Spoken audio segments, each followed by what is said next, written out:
Now, here's how you can put images and video files on a Gmail through your iPad, right? So there are like more ways to do this, and it all depends if you use the built-in Mail app or if you have the Gmail app from Google. But let's say you have the Gmail app, which I think you should because this is like the official app. Well, you have two options. Obviously, you can start a new mail by clicking on the Compose button.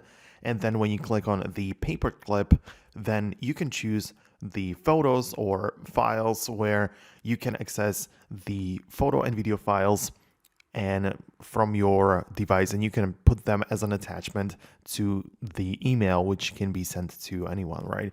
So you can just select it, click on add, and it's going to be added as, part of the mail, and you can even tap on it once again and choose it to be sent as an attachment. So this is how you can do this. Keep in mind that for files larger than 25 megabytes, it's just not going to be able to attach them.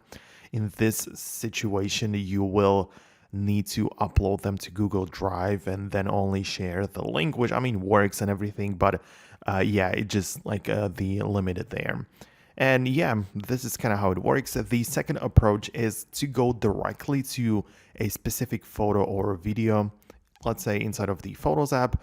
And when you just click on the share button next to individual photos, you can choose the Gmail icon if you have it available, which I mean you should. And you essentially just get to the very same page, which I've shown you in just a second. So yeah, the same approach, and that's how you can attach and put images and video files on your iPad to the Gmail. So if you have more questions about it, go ahead and let me know below. But that's going to be about it. Thanks a lot for watching, and I'll see you in the next video.